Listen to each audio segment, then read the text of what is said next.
ভাবুন, হঠাৎ এক সকালে ঘুম থেকে উঠে দেখলেন পৃথিবী জমে গেছে বরফের চাদরে। সূর্যের আলো পৌঁছাতে পারছে না মাটিতে, মহাসাগরগুলো ঘন বরফে পরিণত, আর কোটি কোটি প্রাণ একে একে হারিয়ে যাচ্ছে চিরতরে। এই কি পৃথিবী শেষ, নাকি এটাই নতুন এক যুগের শুরু? The ice age. আজ আমরা উন্মোচন করব সেই ভয়ঙ্কর সত্য যা একদিন পুরো পৃথিবীকে বরফে ঢেকে দিয়েছিল, আর হয়তো শীঘ্রই আবার ফিরে আসছে। সুপ্রিয় দর্শক, দ্য হিস্ট্রি চ্যানেলে আজকের পর্বে জানব কেন বিজ্ঞানীরা বলেছেন পৃথিবী আবার প্রবেশ করতে চলেছে এক নতুন বরফের যুগ। পৃথিবী আমাদের এই নীল গ্রহটি কোটি কোটি বছর ধরে নানান পরিবর্তনের সাক্ষী। এক সময় পৃথিবী ছিল আগুনের গোলা, আবার কোনো সময় চারদিকে ছড়িয়ে পড়েছিল তীব্র শীত, এক বিশাল বরফের আস্তরণ। বিজ্ঞানীরা বলেন পৃথিবী ইতিমধ্যেই কয়েকটি আইস এজ অর্থাৎ বরফের যুগ অতিক্রম করেছে। আর এখন প্রশ্ন উঠেছে, আমরা কি আবার এক নতুন বরফের যুগে দ্বারপ্রান্তে?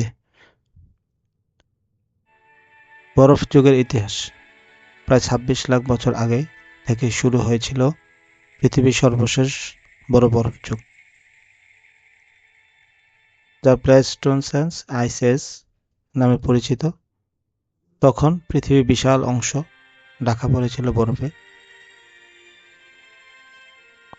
উত্তর আমেরিকা, ইউরোপ ও এশিয়ার অধিকাংশ অঞ্চল ছিল জমাট বরফে আবৃত। বিজ্ঞানীরা বলেন পৃথিবীর কক্ষপথের পরিবর্তন, সূর্যের বিকিরণ, শক্তির ওঠানামা ও আগ্নেয়গিরির কার্যকলাপ সবকিছু মিলে বরফ যুগের সূচনা করতে পারে।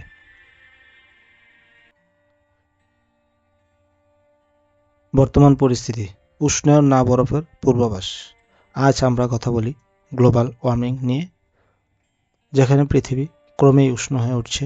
কিন্তু আশ্চর্যজনকভাবে কিছু বিজ্ঞানী বলেছেন এই উষ্ণতা হয়তো বরফের যুগেই সূচনা হতে পারে। কিভাবে?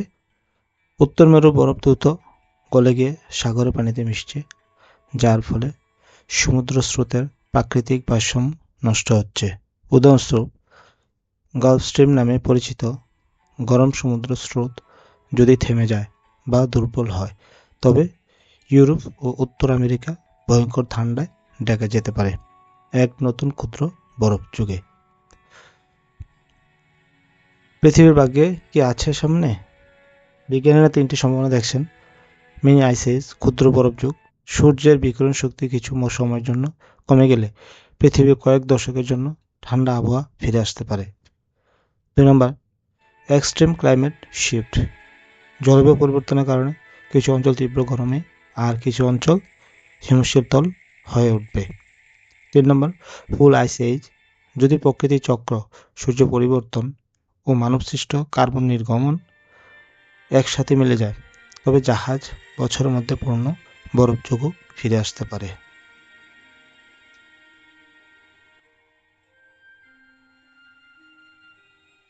মানব সভ্যতার ভবিষ্যৎ, যদি সত্যি বরফ যুগ ফিরে আসে, তবে কৃষি, খাদ্য উৎপাদন, জ্বালানি, এমনকি জনবসতির ধরনও পাল্টে যাবে। অনেক দেশ হিমবাহে ঢাকা পড়বে, সাগরের স্তর নেমে যাবে এবং মানুষকে হয়তো নতুন করে মানিয়ে নিতে হবে পৃথিবীর কঠিন আবহাওয়ার সঙ্গে। কিন্তু মানুষ সর্বদা অভিযোজনক্ষম প্রাণী। প্রযুক্তি, কৃত্রিম বুদ্ধিমত্তা ও বৈজ্ঞানিক উন্নতি হয়তো আমাদের এই বরফ যুগেও টিকে রাখতে পারবে।